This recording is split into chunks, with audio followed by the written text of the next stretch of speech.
Yeah, I'm from the Valley. So I've only been in Houston for 4 years, but the whole like music stuff and the Mexican stuff, obviously, I've always been into music since I was a kid. Like a lot of people have this like, conversation or this history of, growing up on soul music and all the stuff, like, but I didn't. Like, I grew up on Tejano, like, I just got excited. And the reason why, and I'm sorry for interrupting, the question that we asked, we're going to answer that again. Yeah, I remember. For whoever's watching, y'all know what's coming up, but you'll see. I'll bring it up again. Anyway, continue. Okay, sorry, I have ice in my mouth. I grew up on Tejano, country, rock music, especially like grunge.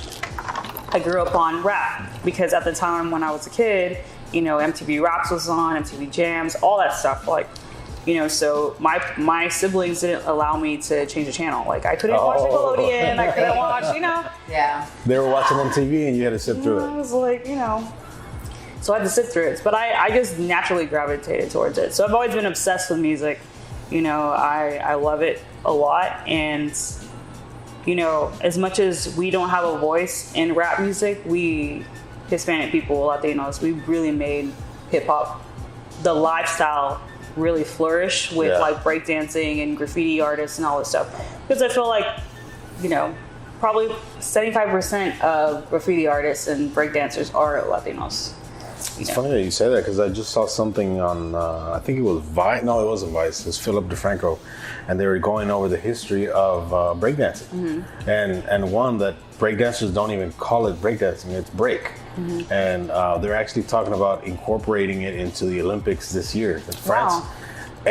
But breakdancers are against it to a sense. Because they don't want to commercialize it. Yeah, but then I didn't know this. I learned that today that breakdancing was actually the first official dance for hip hop, and in New York and all that. When it started, that was its first official dance. Mm-hmm. That's pretty cool. You actually struck a chord with me earlier about Tejano. Uh-huh. I love Tejano. Yeah, absolutely love Tejano. Mm-hmm. So He was at the Tejano band. Yeah, I was. I would sing and I would play a saxophone. Oh, awesome. What's your favorite Tejano singer, group, or? We are drinking Selena. Oh. But I do like, Amigo Navarra, La Mafia, like all stuff like that. Like I love all that stuff. The guy that I was in the band with, the father, the owner of the band, he was nephew to Oscar De La Rosa. I actually saw Oscar twice. He's around here. Yeah. It's funny because like Intocable played at my cousin's quince. No way. Really? Yeah, when they were first when it was like after their first album when they were like Coqueta was out and all that. It was pretty dope. And my godmother from my communion, she dated one of the band members, and I was just like, this is crazy. Are you a groupie? Girl, we got But yeah. now. He was a groupie. But yeah, so like music has always been like a big part of me. It's an escape for me. Like it's where I go and rest my head, really. Yeah. But it's funny because it's like it's really not resting your head. Too, it's I'm a sure. lot of But it's variety. noise. You come with a variety of music. You're not just saying, "Oh, I grew up on this or that." Mm-hmm. It's very diverse. Yeah. There's something that people have been sharing, and it hits with me too. Like especially Hispanics, I think it's more like we can be so diverse when it comes to music. Like we'll go from Slim Thug to Los Bukis, to Vicente Fernandez to like Chad Presley or something, or whoever, like everything. Like we'll listen to absolutely everything. I think it's a barrier of language because you can have someone who just speaks English and they can go jazz, oldies, classical, whatever. But then you add on a different language, it's like mind blowing. And then different generations, our parents. Mm-hmm. Yeah. What do we wake up every Sunday morning cleaning to? Yeah. Not the Beach Boys. Well, Yeah. so but I feel like the fact that we can be so diverse and eclectic is just like a reflection of who we are. Like a lot of people want to say we're 100% Mexican. Well, what does that mean? We're not really 100% anything because we are so mixed and so mestizos. Everyone has been in Mexico. Yeah. You know what I mean? Like There's so many different subgroups. like tacos al pastor. That's what we were discussing. Tacos árabe. Yeah. And see, so even pastor has so many variants itself, like trompo. Yeah. Like that's pastor can be one thing, and trompo is a completely different thing. That's something that we were talking about before we started recording. Like when you say Mexico, like there's so many different regions, and like even food. Like me growing up, like I said, my mom's from San Luis, and like in San Luis Potosí, enchiladas to me was always like these little red taquitos that were served with like beans and little chopped up onions, and that was it. It was filled with cheese and like some chile. And like the face that she's making is the same thing. The same thing that I always get. It's like, that's not enchiladas. What the fuck are you talking about? That is enchiladas.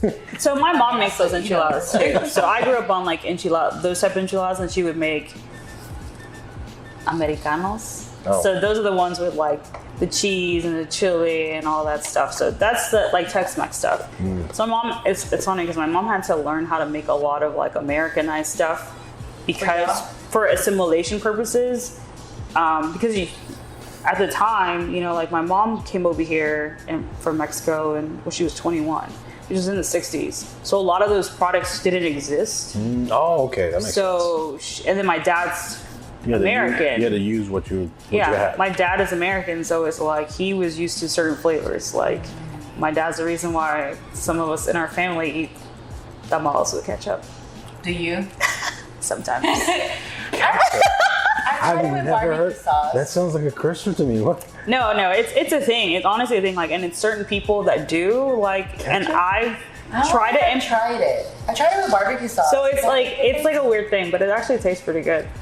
I can't knock it, but I'm like shocked. I've never even thought about mixing those. Okay, with the whole, this popped up in my head because of weird eating. Torta de tamales. Is that a thing for you or no? No. Torta de tamales. Come on, did you ever It doesn't hear about sound horrible. Like there were memes about it maybe a year ago. It was a famous soccer player, and he went kind of crazy because he's like, you can have a torta de tamal, and the guy was like, there's no such thing as a torta de tamal. And it's like mom, I'm like, mom, don't we always eat torta de tamal? People might look at you weird, but it's like eating chilaquiles with a taco. Like, I mean, it's tortillas and tortillas. Oh, it's a very DF thing, because you know when you go, they say when you go to Mexico DF, you're getting the same thing that's going on here, the gentrification of so many foods. Yeah. And I think that's where somebody went to go eat a torta de tamal, and it was mind blowing. Like, how can you have that? And it's like, it's a thing. Bitch, try it. I'd try it. I'd try that first before ketchup. I don't know. I'll try it. I honestly don't even know where it came from. Like when people look when people look at me weird when I try it, because I'm always going to try it one day and like you're not going to be there, and I'm going to be like, look, she told me to. No, it's funny because I don't know what I was looking at today on Instagram. Could be like, get you know. Oh, okay. So Ketchup. Danny Trejo was like, he put something like the face I make whenever I see people putting ketchup on their tacos, and then someone commented like, I put ketchup on my tamales. And there's always comments in reply to that. And I was about to say, I like spicy ketchup with my tamales. See, it makes it a little better. Spicy ketchup from that sounds a little better. All right. See, that's hot. Make it pop. Wait, you're talking about spicy ketchup from Whataburger, right? Yeah, I made spicy. It's funny because I made spicy ketchup from my last pop-up, so people can better stop flirting with her, because that's her. That's all her. Yeah, she's throwing snow at you, Selena, spicy ketchup. If I can't get out of here later, I know why.